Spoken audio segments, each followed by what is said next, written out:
అందరికీ నమస్కారం. ఎక్కడెక్కడి నుంచో వచ్చారు అండ్ మీ ఆనందంలో ఆ సక్సెస్ ప్రత్యక్షంగా చూస్తున్నాను. మొట్టమొదటగా ఇంత పెద్ద సక్సెస్ ఇచ్చి గత వైభవాన్ని మళ్ళీ పునరావృతం చేసినటువంటి మాకు ఇంత ఆనందాన్ని పంచించేటువంటి తెలుగు ప్రేక్షకులు ఈ యావత్ ప్రపంచంలో ఎక్కడ ఉన్నా సరే వారందరికీ మనస్ఫూర్తిగా శిరస్సు వంచి నేను నా ధన్యవాదాలు తెలియజేస్తున్నాను. రిలీజ్ అయిన 4వ రోజో 3వ రోజో సరే ఇంట్లో నేను మామూలుగా క్యాజువల్ డ్రెస్ తోటి ఏదో టీవీలు చూస్తూ కూర్చుంటున్నాను. సక్సెస్ ఎంత అవుతుంది ఏంటని న్యూస్ వస్తుంది, ఆనందమే. చాలా హుషారుగా సుష్మిత లోపలికి వచ్చేసి, డాడీ ఇది వింటున్నావు కదా ఎంత బాగుందో అని అంటే, ఏసమ్మా ఏం డల్గా ఉన్నావేంటి, నీకు అఫ్కోర్స్ నీకు సక్సెస్ మామూలే కదా, 47 ఏళ్ళ బట్టి అనుభవిస్తున్నావు కాబట్టి పెద్ద కొత్త ఏం కాదు, కానీ మాకు మాత్రం చాలా ఎక్సైటింగ్ ఉందంటే, మరమ్మ కూర్చో, నువ్వు చిన్నప్పటి నుంచి అన్నం తింటున్నావు కదా అని అన్నం ఇవాళ తినమంటే బోరు కొట్టుతుంది నేను తినంటావా?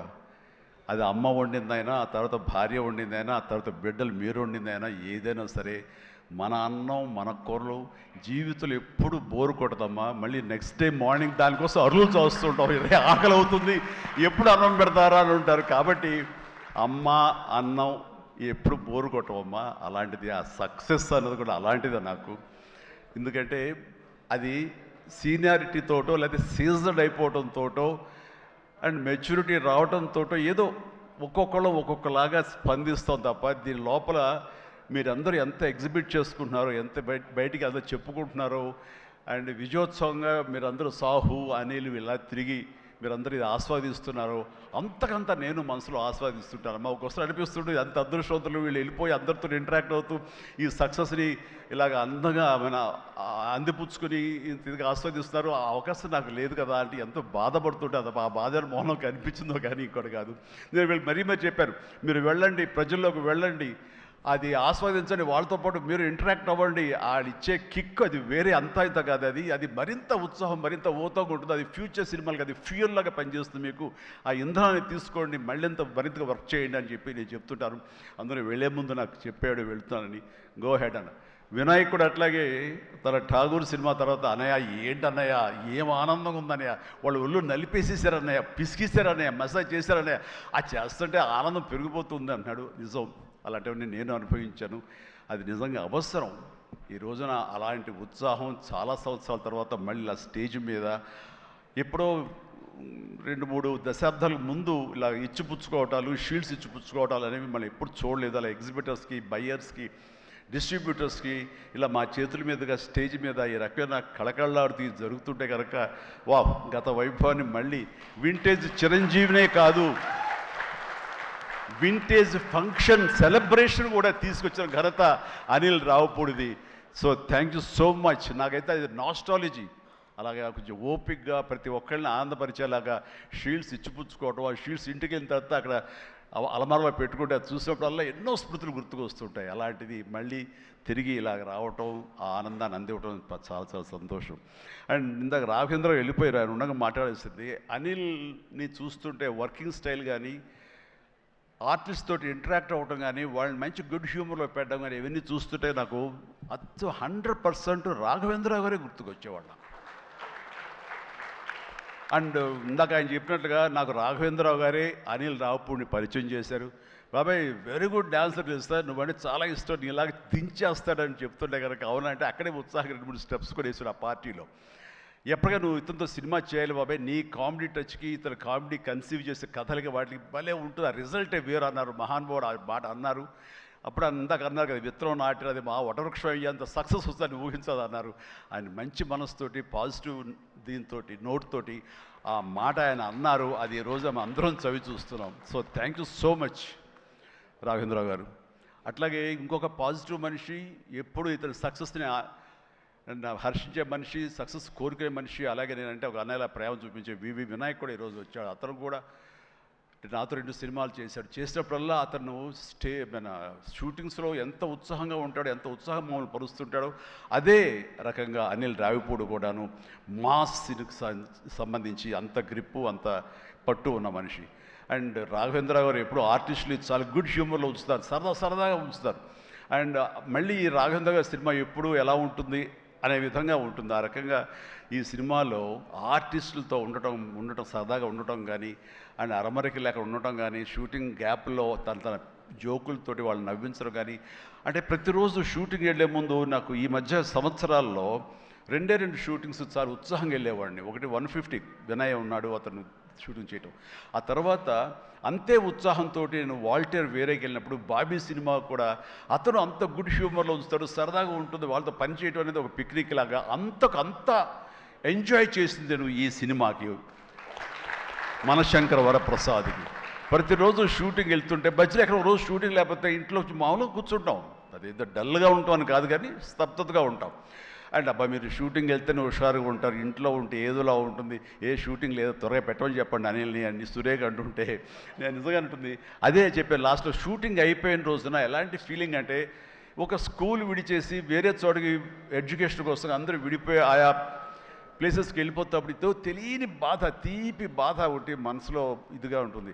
అలాంటిదే నేను గురయ్యాను ఈ సినిమాకి. అందులో లాస్ట్ డే ఎమోషన్ అయ్యి కూడా అందరి యూనిట్ అందరిని పిలిచి దగ్గరికి తీసుకుని వాళ్ళకి నా కృతజ్ఞత చెప్పుకున్నాను. ఒక వండర్ఫుల్ ఎక్స్పీరియన్స్ ఈ సినిమా నేను చేయడం. అలాంటి ఎక్స్పీరియన్స్ ఇచ్చినటువంటి అనిల్ రావుపుడి రైటింగ్ టీమ్కి, అనిల్ రావుపుడి అసిస్టెంట్లకి, ఏడీలకి, అసోసియేట్స్, అలాగే మన సమీర్ రెడ్డి కెమెరా వాళ్ళు, వాళ్ళ అసిస్టెంట్లు అందరూ ఒక కుటుంబంలాగా కలిసిపోయాం. దానికి తోడు ఇంకా సాహు గారి వైఫ్ ఎవరైతే దీన్ని సమర్పించారో అర్చన గారు కానీ, వీళ్ళందరూ ఇంట్లో బిడ్డలాగా మా సుష్మితో పాటు ఆ అమ్మాయి కలిసిపోయేలాగా వీళ్ళందరూ చాలా ఇది కలిపి ఒక ఫ్యామిలీ లాంటి ఫీలింగ్ వచ్చింది.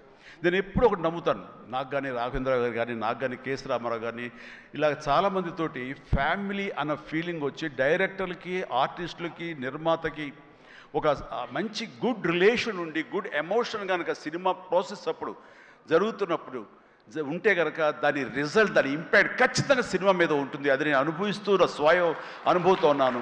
అలాగే ఇందాక నేను చెప్పినవి కూడాను అన్ని సక్సెస్ఫుల్ సినిమాలే.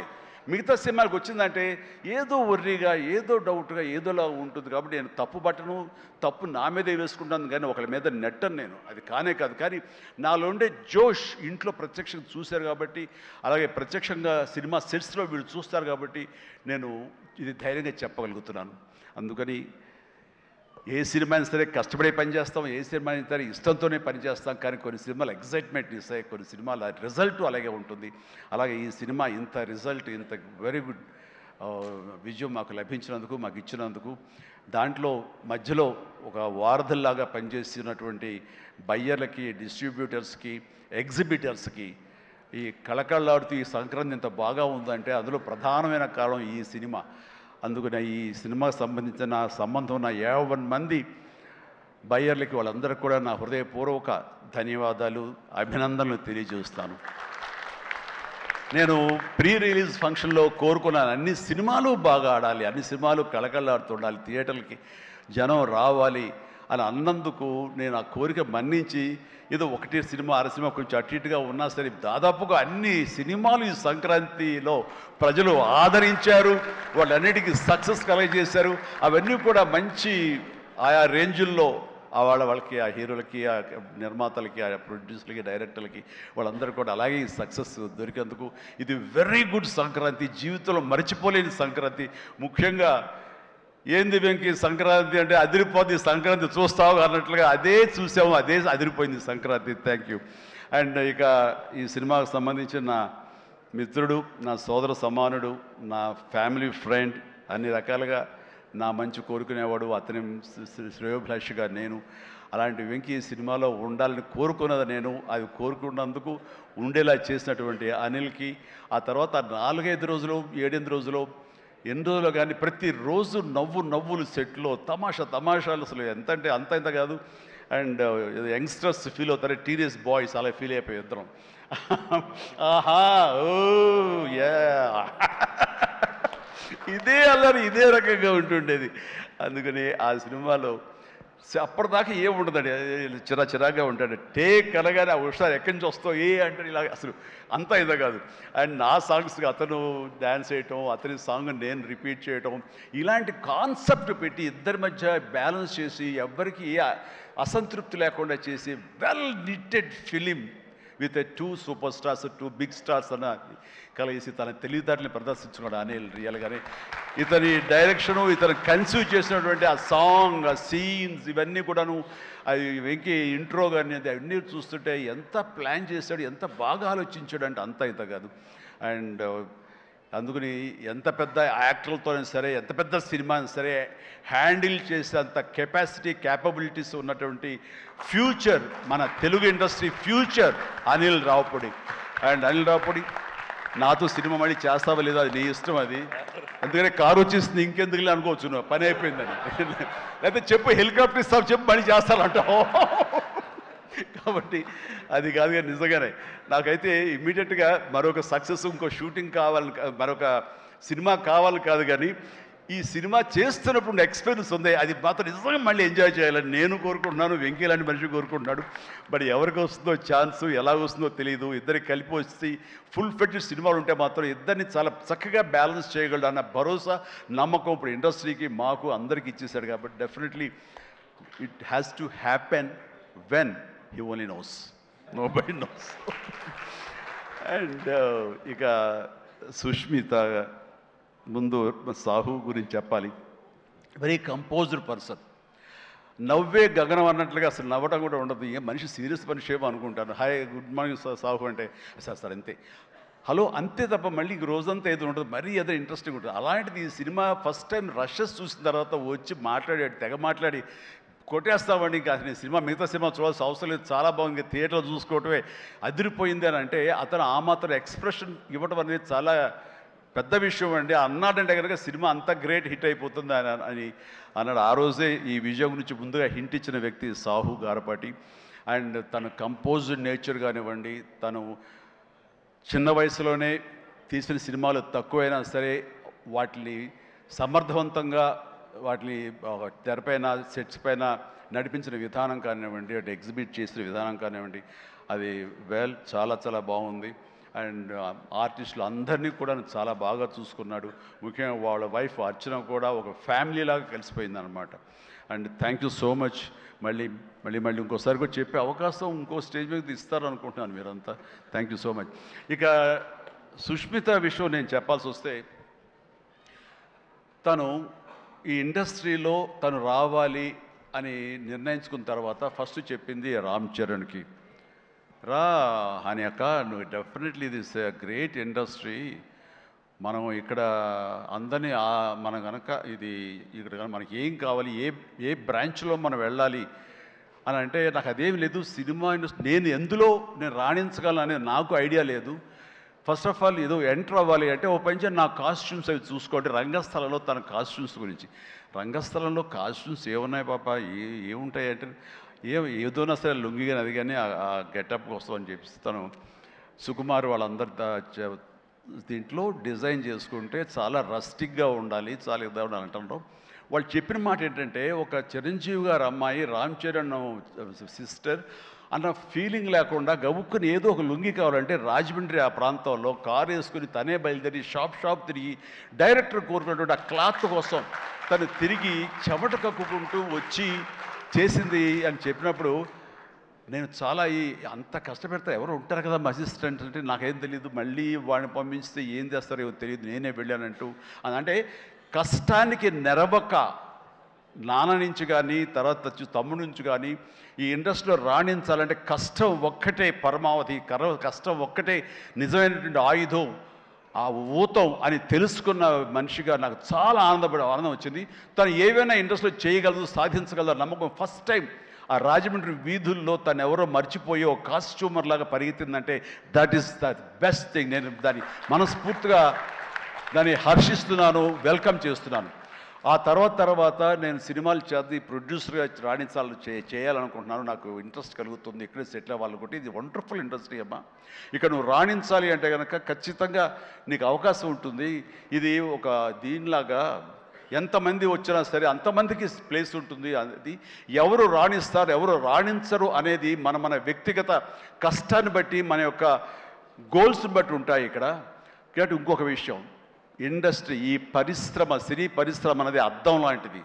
మనం ఎలాగా ఉంటామో మన స్వభావం కానీ మన ఆహార్యం కానీ, మన థాట్స్ కానీ, మన స్వభావ భావాలు కానీ, ఇవన్నీ మన వ్యక్తిత్వం కానీ ఎలా ఉంటుందో అలాగే మనకి రిజల్ట్ కనబడుతుంటుంది. ఆ అద్దం కూడా మనం అలాగే చూస్తుంది, ఇండస్ట్రీ కూడా అలాగే మనకి రిజల్ట్ ఇస్తుంటుంది. నీ వ్యక్తిత్వం బాగుండాలి, నీ అప్రోచ్ బాగుండాలి, నీ కష్టం బాగుండాలి, అంతకంత రిజల్ట్ ఇస్తానే ఉంటుంది ఇండస్ట్రీలో. దీన్ని కేర్లెస్గా ఉన్నా సరే, ఒక యాటిట్యూడ్తో ఉన్నా సరే, చూద్దాంలేని అప్రమకంతో ఉన్నా సరే, అది కూడా నీ పట్ల అప్రమకంగానే ఉంటుంది, ఏది అంతంత మాత్రంగా చూస్తుంది. నేను అనుభవపూర్వకంగా చెప్తాను. అన్నప్పుడు నేను ఫస్ట్ సినిమా చేయాలనుకుంటే మా ఇంట్లో ఉన్న హీరోస్ తోటి ఏ హీరో తను కాదంటారు, ప్రతి ఒక్కరిని ప్రతిరోజు కలుస్తుంది, ఒక కత్తి తెచ్చుకుంటే ఏ హీరో తను కాదంటారు. కానీ నేను వాళ్ళతో చేయండి డాడీ, నేను ఫస్ట్ ఆఫ్ ఆల్ ఎక్స్పీరియన్స్ సంపాదించాలి, గ్రౌండ్ రియాలిటీ తెలుసుకోవాలి అంటూ తను వెబ్ సిరీస్ మొదలుపెట్టింది, వెబ్ ఫిల్మ్స్ మొదలుపెట్టింది. అమ్మా ఇదే లాభం ఉంటుందంటే, లాభం ఉండదు డాడీ, ఏదో లక్షల్లో మిగులుతుంది లేదని ఒకసారి అది కూడా ఇదైపోతాయి.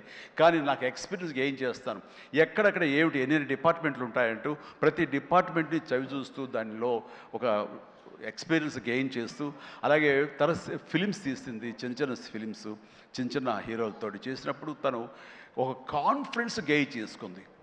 అంతేగాని మాకు రెడీమేడ్ కేక్ వాక్ ఇక్కడ సినిమా తీయటం, మా అండదండలో నాన్నగారు వాళ్ళందరూ ఉన్నారు కాబట్టి అని అనుకోలేదు. అలాగే ఎవరితోటో నువ్వు పార్ట్నర్షిప్ తోటి నాతో సినిమా చేయమంటే వాళ్ళు అన్నారు, అయ్యో అమ్మ నువ్వేమి పెట్టక్కల, నువ్వేమి రావక్కర్లేదు, సినిమా మేము చేసేస్తాము, నీ పేరు వేసేస్తాము, లాస్ట్కి వస్తారు ఇదిగో ఇంత డబ్బని ఇచ్చేస్తామా, ఏం వర్రీ అవ్వకమ్మా అంటే, అస్సలు నాకు వద్దుడంటే నేను వెళ్తే సినిమా చేయను, అందుకు అది బ్యానర్ పేరు నేను చెప్పను అనేసరికి, అలాగే ఏమంటే కాదండి నాకు ఎక్స్పీరియన్స్ కావాలి, నేను పని చేయాలి, నేను డబ్బు పెట్టుబడి పెట్టాలి, పెట్టిన తర్వాత మంచి వచ్చేడా వచ్చే ప్రతి పైసాకి నేను తినడానికి, నేను అనుభవించడానికి నాకు అర్హత ఉంటుంది కాబట్టి నేను చస్తే ఆ సినిమా చేయండి. ఆ సినిమా క్యాన్సిల్ చేసుకుంది. సో వదిలేశాను నేను. సాహుతోటి సినిమా అన్న తర్వాత సాహు తను కూర్చుని చెప్పండి మీరు ఎంత పెడతారు, నేను అంతే పెడతానని సగం డబ్బు సొంతంగా పెట్టింది, మిగతా డబ్బు బయట నుంచి అప్పు తీసుకొచ్చింది, పెట్టింది తప్ప నేనైతే న్యాయపైస ఇవ్వలేదు. ఆ పైపెచ్చు ఇద్దరి నుంచి నాకు టైంకి కావాల్సిన రెమ్యునరేషన్ ఆయా సమయాల్లో నేను తీసుకుంటూనే ఉన్నాను తప్ప అది నేను ఇవ్వలేదు. అంత ప్రొఫెషనల్గా బిహేవ్ చేసింది. ఈ రోజున ఈ రిజల్ట్లో సాహు ఎంతగా అనుభవిస్తున్నాడో, ఒక నా సినిమాని గర్వంతో, ఎస్ నేను డబ్బులు పెట్టుబడి పెట్టి డబ్బు సంపాదించుకుంటున్నాను అదే గర్వంతో తను కూడా ఉంది. కాబట్టి ఈ రోజున ఒక డాటర్గా సుష్మిత చూస్తే నేను గర్వపడుతున్నాను, ఎప్రిషియేట్ చేస్తున్నాను, మనస్ఫూర్తిగా ఒక బిడ్డగా నేను గర్వపడుతున్నాను. థ్యాంక్స్ రా, యూ డిజర్వ్ ఇట్. సో అట్లాగా బిడ్డలు ఈ ఇండస్ట్రీలో రాణించాలి అంటే నిజంగా ప్రతి వాళ్ళు, అది ఏ బిడ్డ అయినా అవని, ఆడబిడ్డ అవని, మగబిడ్డ అవని, ఇండస్ట్రీలో రాణించాలి అంటే కనుక ఖచ్చితంగా ఎంకరేజ్ చేయాలి. ప్రతి ఇది గొప్ప ఇండస్ట్రీ అండి. ఇక్కడ ఎవరైనా రాణించలేదు, ఇక్కడ ఏదైనా నెగిటివ్ పీపుల్ ఉన్నారు, ఇక్కడ మాకు ఇలాంటి బిట్టర్ ఎక్స్పీరియన్స్ జరిగింది అంటే కనుక అది నీ తప్పిదం అవుతుందని నేను అనుకుంటున్న ప్రగాఢంగా నేను నమ్ముతున్నాను.